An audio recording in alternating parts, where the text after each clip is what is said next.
ወደሚያፈቅሯት ዓለም ከመጡ 100 ዓመት ሞላቸው። ዛሬም ሕይወትን ያፈቅራሉ። አፍላ ፍቅር ላይ ናቸው። ፀሐይ ስትወጣና ስትገባ ማየት ይፈልጋሉ። ከተፈጥሮ ጸጋ ምንም አይነት ኃይል እንዲለያቸው አይፈልጉም። ሞትም ቢሆን ለሞት እጃቸውን ለመስጠት ፈቃደኛ አይደሉም። ሞት በእግዚአብሔር እንደሚታዘዝ እርግጠኛ ቢሆኑም ከሞት መሸሽ መደበቅ ክፉ አይደለም ባይ ናቸው። አቶ ገብረየስ ሸዋንግዛው ከተወለዱበት መንዝ ደንገዜ በልጅነታቸው ሲያርሱ፣ ሲጎለጉሉ፣ ሲኮተኩቱ፣ ሲዘሩ፣ ሲያጭዱ፣ ሲከምሩ፣ ሲወቁ ለወግ ማዕረግ በቁ። እናታቸው በልጅነታቸው ስለሞቱ በእንጀራ እናት እጅ ነው ያደጉት። ያለምንዳና ጥሪት የሰው ጎተራ ሲሞሉ እንደኖሩ ይናገራሉ። ለአቅመ አዳም ሲደርሱ ትዳር መሰረቱ። መጀመሪያዋን ሴት ልጃቸውን እንደወለዱ መንዝል ለቀው ወደ አዲስ አበባ መጡ። አቶ ገብረየስ ማለቂያ የሌለውን የእግር ጉዞ ከተያያዙት 50 ዓመት ሊሆናቸው ነው። ይሄዳሉ። ጀንበር ወጣ እስክትጠልቅ ያለመታከት ይኳትናሉ። እንደ ምስማር በቀጠኑ ግን በጠነከሩ እግሮቻቸው ይሸመጥጣሉ። እየተገላመጡ ከአንዳች ነገር ይሸሻሉ። ተፈጥሮን ቢወዷትም እምነት የጣሉባት አይመስሉም። ይጠራጠራሉ። ያገኙዋቸው አመቺ ቦታ አልነበረም። የሚያቋቸው የመንደር ልጆች ይበዛሉ። ተቀምጠን ስንጨዋወት ድንገት ይመጡና የሆነ ቃል ሲናገሯቸው ደንብረው ይነሳሉ። የሚውጣቸው ቀዳዳ ይፈልጋሉ። ቁመታቸው አጭር ነው። ከወገባቸው ጎበጥ ብለው በሚይዟት ምርኩዝ እየታገዙ ሲራመዱ ፍጥነታቸው ለጉድ ነው። አንገታቸው ጭንቅላታቸውን መሸከም ያቃተው ይመስል እጆቻቸውን ይንቀጠቀጣሉ። ህመም ይሰማውታል አቶ ገብረየስ። አመኝም ልጄ አመኝም። የሚያንቀጠቅጠኝም በሽታ የወረስኩት ከአባቴ ነው። ዲቃላ ነኝ። ዲቃላ ልጅ ደግሞ የአባቱ ባህሪ ይወርሳል ይባላል። ከአባቴ የወረስኩት ነው። ጤነኛ ነኝ። እድሜው ስንት ነው? 4 መንግስት እኮ አሳልፍኩ። እንግዲህ 102 ብዙ ኖረዋላ። ተው በእግዚአብሔር ስራ አትግባ። እቺ ምን አላት? እሺ ይቅር። ለመሆኑ ቁርስ በልተዋል? ከቤት? በስማ እንግዲህ ቁርስ ይብሉ። የለም ትናንት አብልተኸኝ የለም። ይሄማ ነውር ነው። ትናንት ከበሉ ዛሬ አይበሉ። አይጧት አንድ ቦታ ጥሩ ሽምብራ ሸጥ ሰጥተው ደህና አድርጌ ጠርጥሬያለሁ። ለመሆኑ የሚነሱት ከየት ነው? ከ05 ከጋራው መድኃኔዓለም ሰዎች ካቃቂ ነው የሚመጡት ብለው ነበር እኮ። ጋራው መድኃኔዓለም ማለት አቃቂም አይደል? በስንት ሰዓት ተነስተው ጉዞ ይጀምራሉ? የመጀመሪያዋ ትልቅ አውቶቡስ ስትነሳ ዛሬም እኔም እነሳለሁ። ከዱከም ነው የሚነሱት የሚባለውስ? አይ እሳቸው ሞተዋል። ያውቋቸዋል? ሌላ ነበሩ ማለት ነው? አውቃቸዋለሁ። እሳቸው እኮ በፊት ሃና ማርያም ነበሩ። ያየው እንደሆነ እንደ ጀት ነበር የሚበሩት። አይሲሄዱ ከዱከም ተነስተው በአንድ ቀን ነበር አዲስ አበባ የሚገቡ። አይሲሄዱ። እኔ እኮ ማየም ነኝ። እሳቸውን ያየህ እንደሆነ በርኖሳቸው ስር የሚሸጉጡትን ዳይት ያንበለብሉታል። የተማሩ ናቸዋ። እንዴ እኔ እኮ አሁን አላቅም መድኃኔዓለምን። ልጆች ወልደዋል? አሬታ አባታቸው ስለነሱ አታንሳብኝ። ለምን? የማይረቡ ናቸው። ስንት ወለዱ? አንዷን ሞት ነጠቀኝ እንጂ 5 ወልጄ ነበር። አሁን የሚረዳውት ልጅ የለም? አንዷ ብቻ። የት ነው ያለችው? እዚህ ሆነ ዘንድ ነች። እናትየውም አለች ባለቤቴ። እሷ ጋር ነው የምንኖር። ሁላችንንም የምትጦር ሰው ነች። ሌሎቹስ ልጆች? ያው ሰው ነች የምትረዳቸው። አንደኛው 12ኛ ሊጨርስ ሲል ዘንድ አልሆነለትም።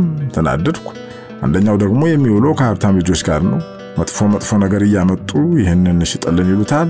ታዲያ በጥቆማ ተያዘ። ወንጀሉን መፈጸሙን አመነ። ሌሎቹ ካዱ።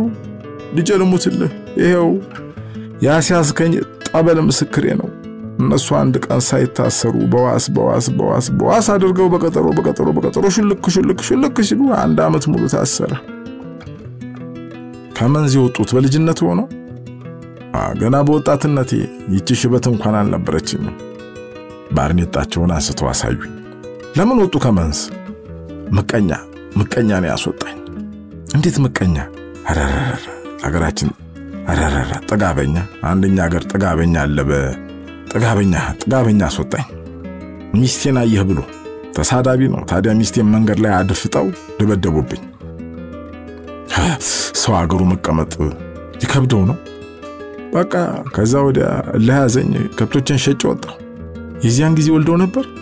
እቻውንም ጦሬ ልጄ ያነዚህ ታዝ ላይ የምትሄድ ነበረች። ወንድም እህትስ የሉትም?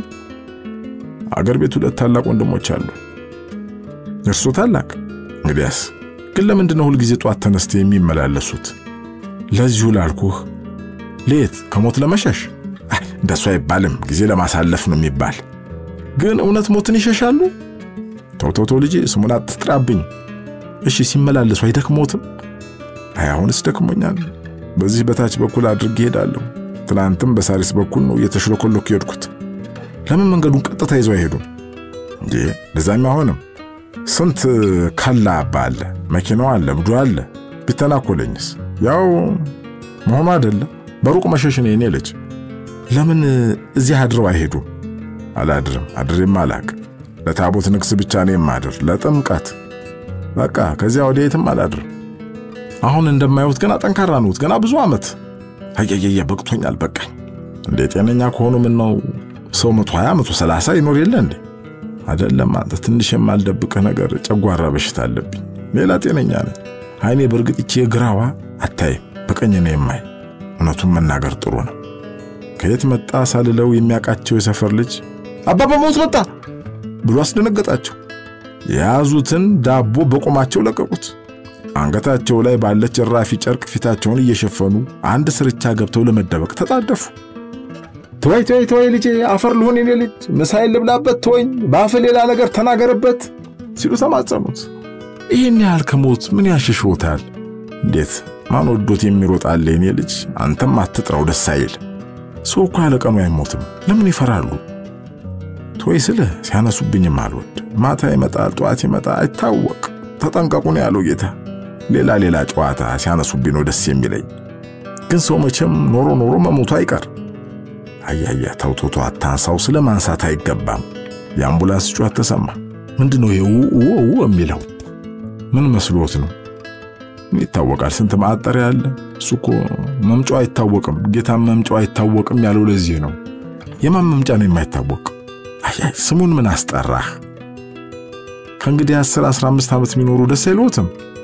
እሱማ ጌታ ከፈቀደ መኖር ደስ ይለኛል። እና ከዱከም የሚመጡ ሰውዬ ከሞቱ ቆዩ። አዎ እሳቸውም እንዲሁ አይወዱትም። እሳቸው በስማ አንድ ቀን አንድ ልጅ ሞት መጣ ቢላቸው አረ ወይዱ ልጆቼ ሞት ለማን ይበጃል አሉና ለማበላው ሮጡ። ሞት ለማን ይበጃል እያሉ ሮጡ። ታዲያ ያው ሞቱ አይደል? ደከሟ ይዛቸውም ነበር። አይፍጥነት እንደ ጀት እኮ ነበር የሚበሩት። በመሸሽ ግን ማምለጥ ይቻላል? ታዲያስ እዝጋር ጥጋት ይሰጣል። አሁን ሮቢላ ሲመጣ ዋሻ ውስጥ ተገብቶ ይዳናል። የዚያ ቢጤ ነው። ሮቢላ ከሰማይ መጥቶ ሊመታ ሲል ዋሻ ውስጥ ይገባል። ሰው ሜዳ ላይ አይሞትም፣ ሄዶ እዚያ ውስጥ ነው የሚሸሸግ። ይሄ የሚታየው ሞት የማይታየው ሞት ሲመጣስ ገብርኤል ያንጣው አይኔን ይጨፍናል። እንገት ሞት ሲመጣ በህልሜ ያሳየኝ ይሆናል። ማን ያውቃል? በአይኔ ያየውስ አልሞትም። በህልሜ ካሳየ ጭፍን ብዬ ነው የምጠብቀው። በህልሜ ብዙ ነገር ያሳየኛል። ለመሄድ ተቆነጠነጡ። ዛሬ በመኪና ነው የሚሄዱት፣ ያሳፍሮታል። አረ ጉድ ምን በወጣኝ። እዚህ ውስጥ ምን ማአት እንዳለ ይታወቃል። ልጅ እድሜስ ተባረክ። እንግዲህ ልሂድ። አንድ ቦታ ብዙ መቆየት ጥሩም አይደለ። በላንተ መርቀኝና ልሂድ። ምን ብዬ ልመርቆት? እድሜ በጣም አድርጎ ይስጥህ እግዚአብሔር። እድሜና የሰው መውደድ ይስጥ በላይ ልጄ። ምን ነው ቸኮሉ? አራ መቸኮል ነው እንጂ አንድ ቦታ አትቆይ። አንተ ደግም አይደል? መሄድ ጥሩ ነው። አያገኝህም፣ ትጣፋበታለህ። አንድ ቦታ ብዙ ከቆየማ ከመጣ ያገኘኛል። የለም አሁን ብዙ ቆየው ልሂድ የኔ ልጅ። ተነስተው ሲወጡ ህፃናት አባባ ሞት መጣ እያሉ ጮህባቸው። ጆሮአቸውን እያራገፉና አንገታቸውን እያርገፈገፉ መሸሽ ጀመሩ። ባጭር ቁመታቸው ፍንጥር እያሉ በሚያስገርም ፍጥነት ሮጡ። በቃ አቶ ገብረየስ ሞትን አመለጡ። ተኩር ብዬ ሳያቸው አሳዘኑ። በአይኔ እየሸኘው በልቤ መረኳቸው። እድሜ ይስጣቸው። አቶ ገብረየስ ከዚህ ዓለም ሀብት ንብረት ነዋይ አልጠበቁም። እድሜ ብቻ ነው የጠበቁት። አንድዬ እባክህ እድሜ ይስጣቸው።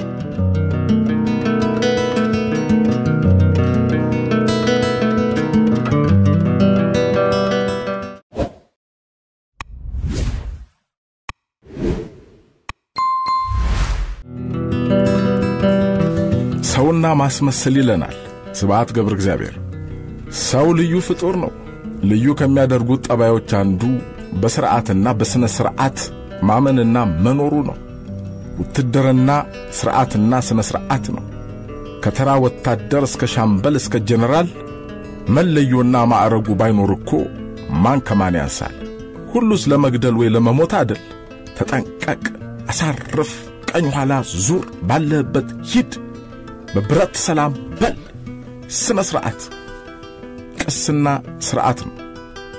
ከዲያቆን እስከ ቄሰ ገበዝ፣ ከጳጳስ እስከ ኤጲስቆጶስ እስከ ቆሞስ ቅዳሴውም ጸሎቱም አቋቋሙም ማሸብሸቡም ከበሮውም ጸናጽሉም መቋሚያውም ሁሉም የሚንቀሳቀሰው ሥርዓቱን እየጠበቀ ነው። ስንወለድ በስነ ሥርዓት ነው። አዋላጇ ትጠራለች፣ ወላጆች ይወጣሉ። የሴቶች ጉዳይ ነው። ሴት ስትወለድ 3 እልልታ፣ ወንድ ሲወለድ 7 እልልታ። ግዝረት፣ ክርስትና፣ ፍጥምጥም፣ ሰርግ፣ ቀብር፣ ለቅሶ መቀመጥ፣ 40 ሙት ዓመት። ከማህፀን እስከ መቃብር ከስነ ሥርዓት ወደ ስነ ሥርዓት እየተሸጋገርን የምንጓዘው። ሴቶች የማርያም ጽዋ ሲጠጡ በሥርዓት ነው። ማንሽ ባለ ሳምንት ወንዶቹ ሲፋለሙ በስነ ሥርዓት ነው።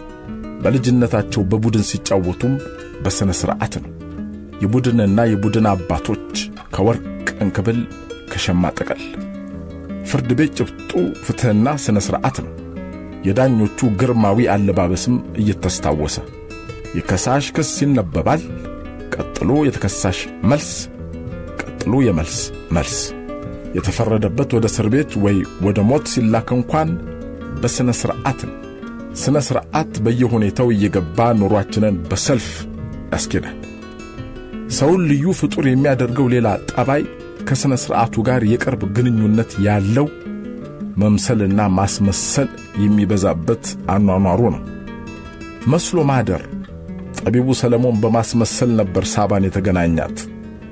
እንቅልፍ ሲወስደው አይኑ ይከፈታል፣ አይኑ ሲጨፈን ግን ነቅቶ ነቅ ሆኖ ያያት ነበር። ለመምሰልም ጊዜ አለው፣ ለማስመሰልም ጊዜ አለው። ከልጅነት ጀምሮ ማስመሰል አብሮን ይጓዛል። እንዲያውም የልጅነት ኑሮ አብዛኛው ማስመሰልና መዋሸት ነው። የሚዋሸው ግን ለክፋት ሳይሆን በበናቡና በእውነታው መካከል ያለውን ልዩነት ባለመገንዘቡ ነው። ክፉና ደጉንም በደንብ አይለይም። ዝንብ ይዝና ክንፋን ነጭቶ ይጥለዋል። ጠጠር ወርውሮ የውሻዋን እግር ይሰብረዋል። አነጣጥሮ መምታት ይችል እንደሆነ ለማየት፣ እናም የውሻዋን ጩኸት ለመስማት። የውሻዋን ስቃይ ልብ ብሎ አስተውለው። የዚህ አይነቱ ማስተዋል ገና ነዋ። ሰርግ እንሂድ እስቲ። አናስገባም ሰርገኛ ደጅተኛ። ያ ሁሉ ስነ ሥርዓት፣ ሽማግሌዎች መላክ፣ የጥሎሽ ልብስ፣ ያ ሁሉ ጌሾ ወቀጣ፣ ሰንጋ መጣል፣ ያ ሁሉ ወጥ መስራት ሰርገኛ ለመቀበል ነበር። ቢሆንስ አናስገባም ሰርገኛ። ጦርነት ውስጥ ብዙ ማስመሰል አለ። በጥንታዊ ሮማ ታሪክ የማይጠፉ ምዕራፍ አለ። ያንዳይናው አኒባል ጦር ድል ሆኖ ሸሸ። የሮም ሰራዊት አሳደደውና ሮማዊው ጀነራል ዞር ብሎ ቢያይ ተከበዋል። ወሬ ለመንገር እንኳን አንድ ሰው ሳይተርፍ የሮማ ሰራዊት አለቀ። ጉክስ ጨዋታ ጦር ሜዳ ገብተን የምንዋጋ ማስመሰል ነው። አንዱ ሌላውን ሲያባረር በጦር ሊወጋው ይወረውራል።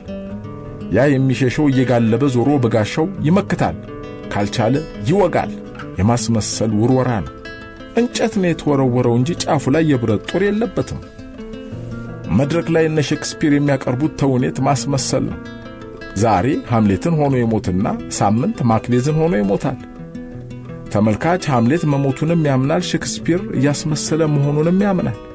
ተዋናዩ ተመልካቹን እኔ ውሸቴን ነው እናንተ ግን እመኑኝ ይላቸዋል። የምትታመን ውሸታም መሆንን ወደን ተቀብለነዋል ይሉታል። የተዋጣለት ሲኔማ ስናይ እዚያ ጨለማ ውስጥ ብዙ ብንሆንም እያንዳንዳችን ግን ብቻችንን ሆነን የተቀመጥነው አንሶላው ላይ እየተተወነ ያለው ድራማ ውስጥ እኔም አለሁበት፣ ተዋናዩም ተመልካቹም እኔው ነኝ። ሁለት ነገር ባንድ ላይ መሆን የሚችል ፍጡር ነኝ። የሰው ነውና ገንዘብም እንደ ሰው እውነትም ማስመሰል አለበት። አሁን ይቻ አንዲት ብር ወረቀት ናት እንደ እውነቱ የሆነ እንደሆነ። ግን ሁላችንም ገንዘብ ናት ብለን ስለምናምን በመታሃት ችሎታዋ ዳቦ፣ ድንች፣ ቆሎ፣ ወረቀት፣ ጠላ፣ ከረሜላ፣ ቡና፣ ወተት የፈለገችውን ትገዛለች። እምነት አዳነችህ ይላል ሰውየው ደጋግሞ። እሱ ራሱ ከዳነ በኋላ የኛ ሃይማኖት ለኛ እውነት ነው። የጥንት ግሪኮች ሃይማኖታቸው ለነሱ እውነት ነበር። አማልክቱም እንደሰዎቹ ስነ ስርዓት ነበራቸው። መምሰልና ማስመሰል የስልጣን ክፍፍልም። የሰማይ አምላክ ዚዩስ ባለመብረቁ፣ የውቅያኖስ አምላክ ፖሳይደን፣ የምድር ውስጥ የሙታን አገር አምላክ ደግሞ ሄድስ። ዚዩስ ከሚስቱ ከሄራ ለመደበቅ ሲል የወይፈን መልክ ለበሰ። እጅግ በጣም ከማማሩ የተነሳ ውቢቱ አውሮፓ በፍቅር ተማርካ ላዩ ላይ ወጣች። ቦስፎሩስ ሳይቅንኝ ዋኘ ይዟት ጭልጥ። ሌላ ጊዜ ደግሞ እጅግ የሚያምር ባህር ላይ ሲንሳፈፍ የሚያስደስት ነጭ ትልቅ ወፍ ሆኖ ወረደና ሊዳ አየችው። ዋይታ ሄዳ እንደ ጀልባ ተቀመጠችበትና ይዟት እልም። የሚያስደስት ማስመሰል ብቻ አይደለም አማልክቱ የሚሰሩት፣ የሚያሳዝንም አለ። አራክኒ በጣም የተዋበች ሴት ሆና እንደሷ የሚችልበት ሸማኔ ባገሩ አልነበረም። ትዕቢት አደረባት። አንድ ቀን ሲያቀጣት ለምን አቴና ራሷ ወርዳት ትወዳደረኝም አለች። አቴና ድንግሏ ከአባቷ ከዚዩስ ጭንቅላት የጦር ልብሷን እንደታጠቀች የተፈጠረች ናት። ጦረኛም ናት። የጥበብ አምላክም ናት። የአቴንስ ከተማ ጠባቂ አድባርም ናት። አቴና ወረደችና ከአራክኒ ጋር ተጋጠሙ። አራክኒ ረታች። አቴና ተቆጣችና ወደ ሸረሪት ለወጠቻት። እንግዲህ እነዚህ በየማዕዘኑ የምናያቸው ሸረሪቶች የአራክኒና ዝርያዎች መሆናቸው ነው።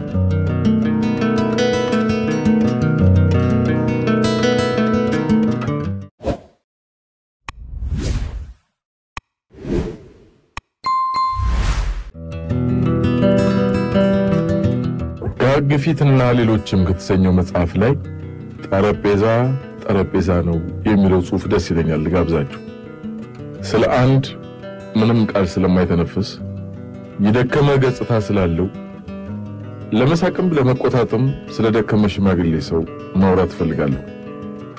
ስለ አንድ ባንዲት ትንሽ ከተማ ውስጥ ከዋና መንገድ መጨረሻ ወይም ከመስቀለኛው መንገድ አጠገብ ስለሚኖር ሰው ገጽታው መግለጹ ዋጋ የለውም። ከሌላው ሰው የሚለየው ነገር ብዙም የለም። ግራጫ ባርኔጣ ያደርጋል፣ ግራጫ ሱሪ፣ ግራጫ ጃኬት፣ በክራባት ደግሞ ረጅሙን ግራጫ ካፖርቱን ይለብሳል። የደረቀና የተጨማደደ አንገት አለው። ነጫጮቹ የሸሚዞቹ ኮሌታዎች በጣም ይሰፉበታል። በህንጻው ላይኛው ፎቅ ላይ አንድ ክፍል አለው። ምናልባት ትዳር የነበረውና ልጆችም የነበሩት ይሆናል። ምናልባት ከዚህ በፊት ይኖር የነበረው ሌላ ከተማ ውስጥም ይሆናል። እርግጥ ነው እሱም በአንድ ወቅት ትንሽ ልጅ ነበር። ያ ግን ልጆች እንደ ትላልቅ ሰዎች ለብሱ በነበረበት በዚያን ጊዜ ነበር። በሴት አያቶቻቸው ፎቶ አልበም ውስጥ የሚታዩት እንደዚያ ለብሰው ነው። ክፍሉ ውስጥ ያሉት ሁለት ወንበሮች፣ አንድ ጠረጴዛ፣ አንድ ምንጣፍ፣ አንድ አልጋና አንድ ቁም ሳጥን ናቸው። ትንሿ ጠረጴዛ ላይ የጠረጴዛ ሰዓት አለ። ከሷ አጠገብ ደግሞ አሮጌ ጋዜጣዎችና አንድ አልበም ተቀምጠዋል። ግድግዳው ላይ አንድ መስታወትና አንድ ፎቶ ተሰቅሏል። ሽማግሌው ሰው ጧት የእግር ጉዞ ያደርጋል። ከሰዓትም እንዲሁ የእግር ጉዞ ያደርጋል። ጥቂት ቃላትን ከጎረቤቶቹ ጋር ይለዋወጣል። ማታ ደግሞ ጠረጴዛው አጠገብ ይቀመጣል። ይህ ድርጊት ፈጽሞ ተለውጦ አያውቅም። እሑድ እንኳን ሳይቀር እንደዚሁ ነው። ጠረጴዛው አጠገብ ሲቀመጥ የጠረጴዛው ሰዓት ቲክ ቲክ ቲክ ቲክ ቲክ ሲል ይሰማል።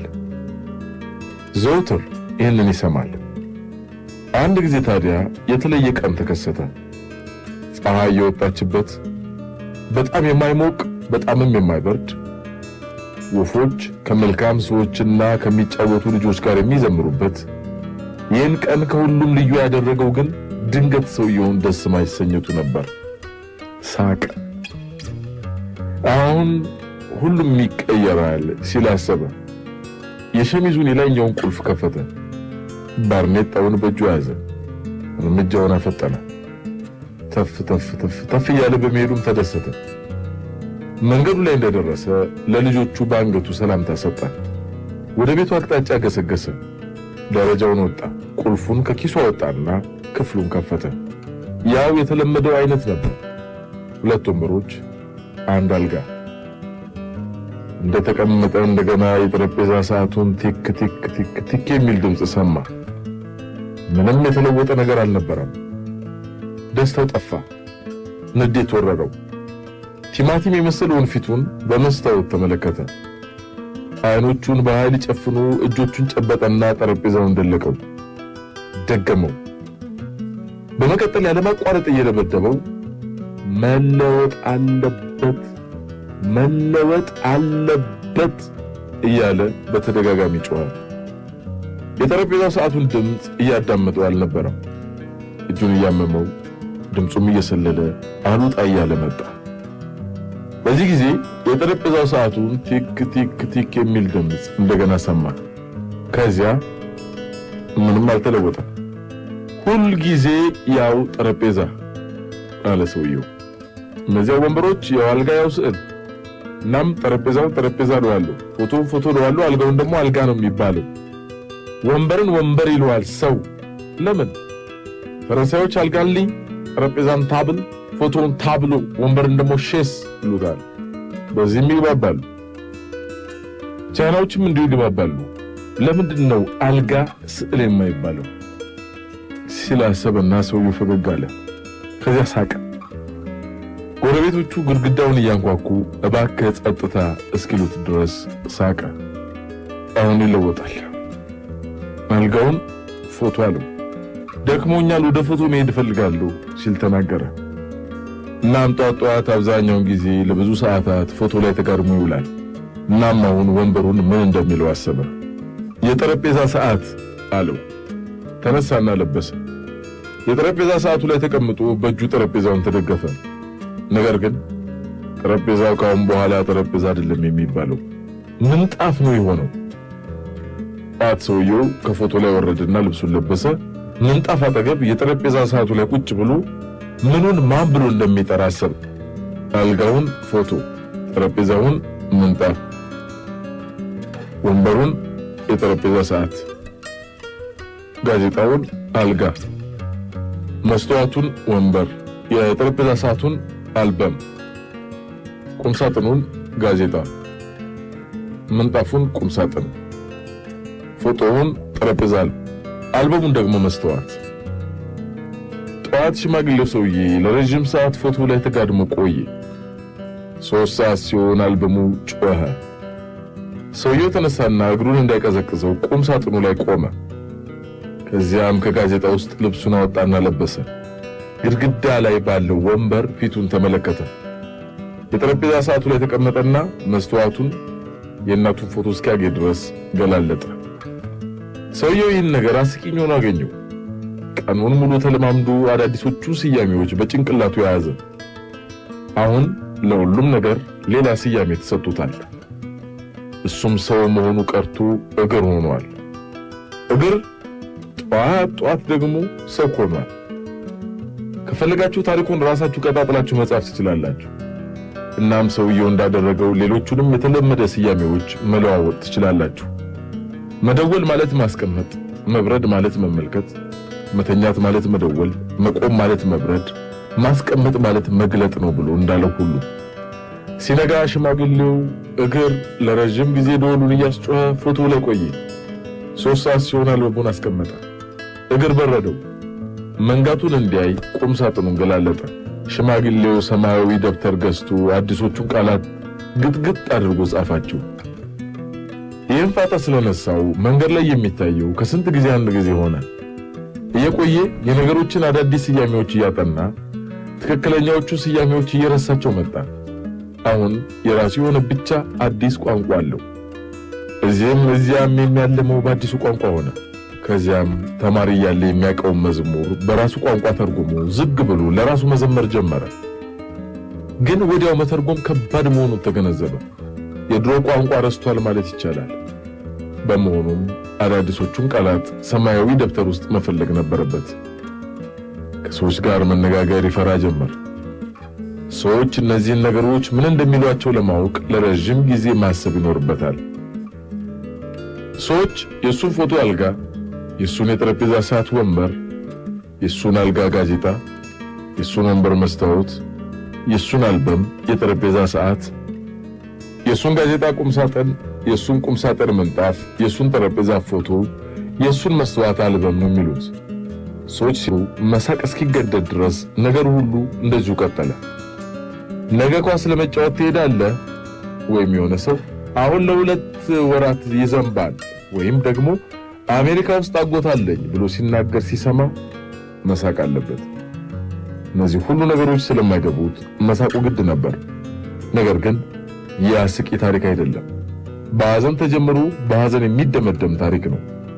ባለግራጫ ካፖርቱ ሽማግሌ ሰውዬ ሰዎችን መረዳት የማይችልበት ደረጃ ላይ ደረሰ። ይህም ብዙ ክፋት አልነበረው። ከዚህ የከፋው ነገር ሰዎች እሱን ሊረዱት አለመቻላቸው ነው። በዚህ ምክንያት ምንም መናገር አቆመ። ዝም አለ። የሚያወራው ከራሱ ጋር ብቻ ሆነ። ሰላም ማለቱንም ተወው። ቃላት መቀያየር፣ ወሬ ማሳመር ድህነትን ሳይሆን ራስን ነው የሚያጠፋው። ቆጣሪው ዘለለ። እነሆ ከኒውካስል ተነስቼ ወደ ማንቸስተር በማምራት ላይ ነው። ኒውካስልን ብዙ የሀገር የስፖርት አፍቃሪዎች በታወቀው የእግር ኳስ ክለብ በኒውካስትል ዩናይትድ አማካኝነት ያውቋታል። ፈጣኑ የእንግሊዝ ባቡር በኒውካስትል ገጠራማ ሜዳ ላይ ይከንፋል። የኢትዮ ጅቡቲ ምድር ባቡር የዚህ ዕድሜ መች ይሆን የሚደርሰው እያልኩ ነበር የምጓዘው። እንደ ሰላሌ ሜዳ በተዘረጋው መስክ ላይ ከብቶች፣ በጎችና ፈረሶች ተሰማርተው ይግጣሉ።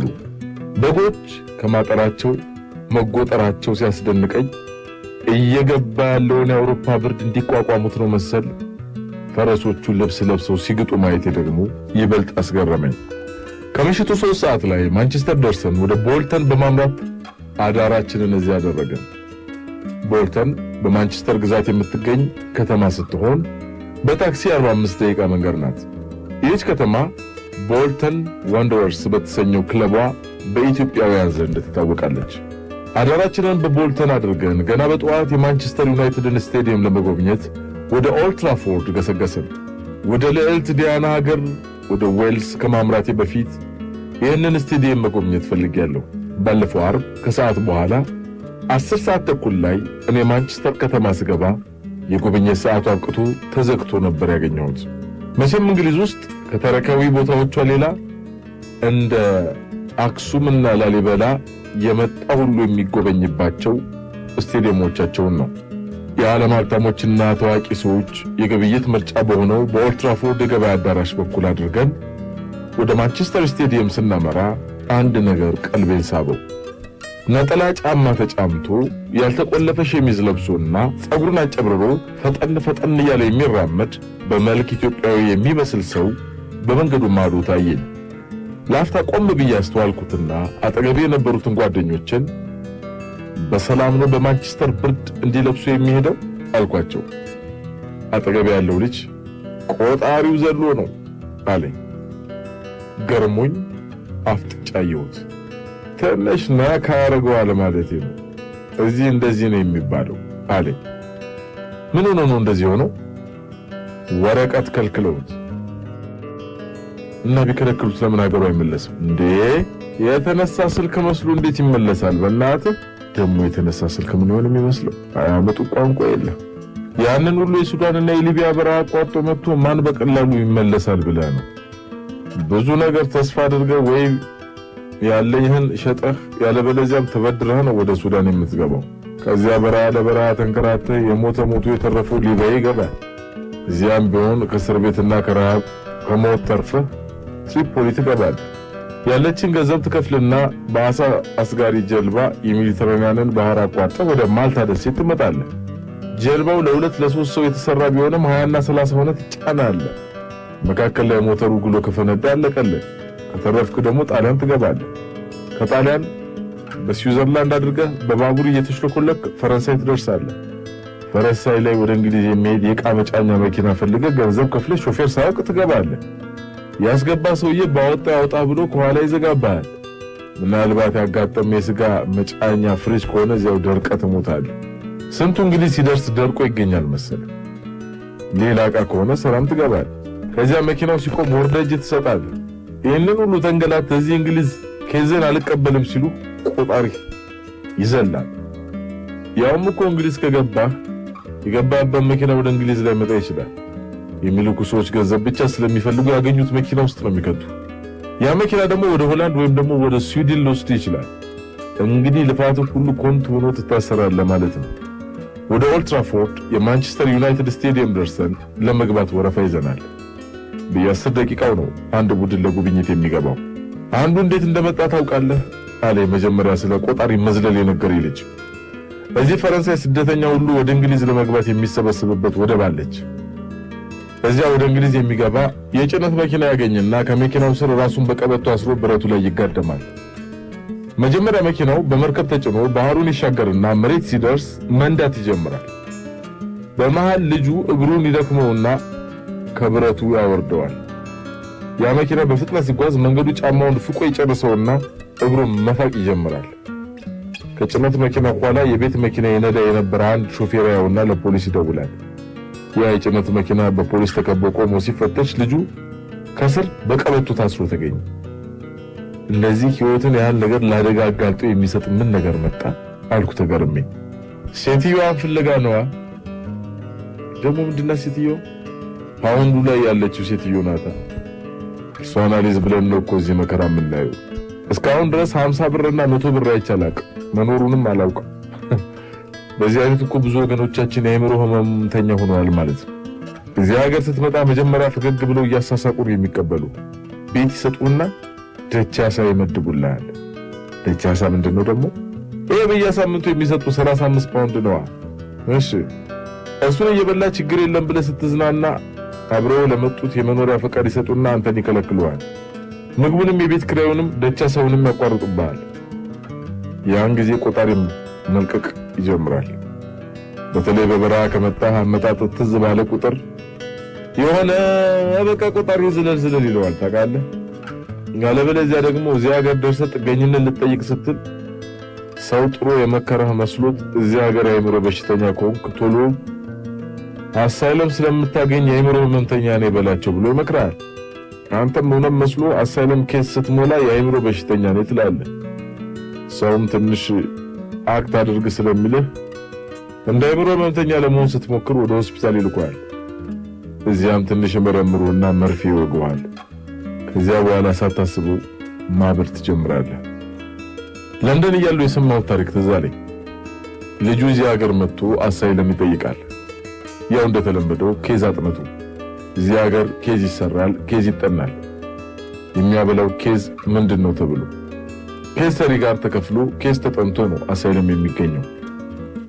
ይህ ወገናችንም እንዲሁ ኬዝ አሰርቶ ኬዝ አጥንቶ አሳይለም ጠየቀ። የቆየው ስደተኛ እድሜን ቀንስ ጭንቀት አለብህ በላቸው እያለ ምክር ይወረውራል። ይህንን ካደረጉ የተሻለ ማህበራዊ ዳረጎት ይገኛል ተብሎ ይታመናል። ታዲያ የወገናችን የሀገሩ ልጆች ምክር ሰምቶ ጭንቀት አለብኝ አይምሮ ትንሽ ነካ ያደርገኛል ይላቸዋል። እንግሊዞች ምን ሞኞች ናቸው፣ ወደ አይምሮ ሕክምና ይልኩታል። እነዚያ መካሪዎቹ አሪፍ ልብስ ለብሳ አሪፍ መስላት አትሂድ፣ እንደብድ ትንሽ ወፈፌ መስለህ ሂድ ይሉታል። አለባበሱ፣ ንግግሩ፣ ነገረ ስራ በሙሉ ወፈፌ መስሎ ይቀርባል። ሰዎቹም ይሄማ የጀማመረው ነው ብለው ሆስፒታል አስተኝተው ይሄን መድኃኒት መስጠት፣ ጤነኛ ሆነው የአእምሮ ህሙማንም መድኃኒት እየወሰደ ከዚህ በኋላ ምን ጤና ይኖረዋል? በዚህ ብቻ አይደለም እኮ ቆጣሪ የሚያዘልሉት አለ ሌላኛው። አንዳንዱ እዚህ ሀገር ሲገባ በአንደር ኤጅ ማለት ከ18 ዓመት በታች ኬስ ሰርቶ ይሰጣል። እርሱ እኮ የ30 ዓመት ጎረምሳ ነው ማለት 15 ዓመት ነው ብለህ ኬስ ትሰራለህ። ይቀበሉና ለአሳዳጊ ይሰጡሃል። እንደ ልጆች መጫወቻ ይቀርብልሃል። የልጆች መስሙር ያስጠኑሃል። ጌም ይሰጡሃል። ዥዋዥዌ ትጫወታለህ። የፈረንጅ ዕቃ ይሰጡሃል። የፈረንጅ ጭቃ ይሰጡሃል። ሞግዚት ትቆነጥጣለህ። አንተ እዚህ ሀገር ቤት ስንት ነገር ለምደ እዚህ ህፃኑን ሲሉ አይምሮ መቀበል ሲያቀተው ቆጣሪ ይዘላል። ይችና ጨዋታ አረ ልጆች እንጫወት በጣም እንግዲህ ልጅነት ተመልሶ አይመጣም የተባለ ድሮ መዝሙር በእንግሊዝ ሀገር እንደገና ይመጣል ማለት ነው። ባበሻ እዚህ ሁለት ጊዜ ልጅ ሆኖ ልጅነቱን መልሶ ካመጣው አዲስ የሳይንስ ግኝት ሆኗል ማለት ነው። ቆይ ግን ይሁሉ ተደርጎ አንቀበልም ካሉ ምንድነው የሚቆነው? በቃ መጀመሪያ ቆጣሪ ላለማዘለል መጣማ። ከዚያ ሰው እንደሆነ ትሆናለህ፣ የትኖራለህ፣ ያገኘውን እየሰራ ትታገላለህ ወይ ከሰው ጋር ትኖራለህ፣ አለበለዚያ ትከራያለህ። ባለፈው እንደውም አንዲት ልጅ ኬዝ አልቀበልም ብሏት ከቤት አስወጣት። መኖሪያ ስታጣ መንገድ ላይ ወጣች።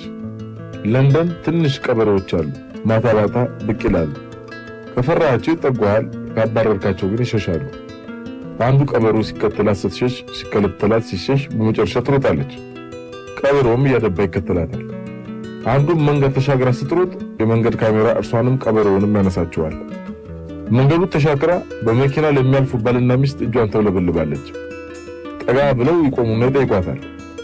እሷም ቀበሮ እያሳደዳት መሆኑን ትነግራቸዋለች። ቀበሮው እልፍ ብሎ ይቆማል። በዚህ መካከል ፖሊሶች ፊልሙን አይተው ወደ አካባቢው ይመጣሉ። ልጅቷም ቤት ስለሌላት መንገድ ዳር ቀበሮ አግኝቷት እንዳባረራት ትነግራቸዋለች።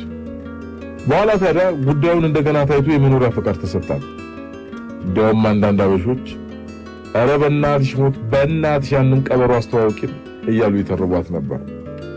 እየሰማችሁ ያሉት ታሪኮች የሚያስፈሩም የሚገርሙም ናቸው። የኛ ኢትዮጵያውያን የስደት ታሪክ በአስገራሚና በአሳዛኝ ገጠመኞች የተሞላ ነው። አንድ የሊድስ ነዋሪ ስደት ማለት ስትሄድ ደክሞህ ትሞታለህ ማለት ነው ብሎ የነገረኝ እውነት ሳይሆን አይቀርም።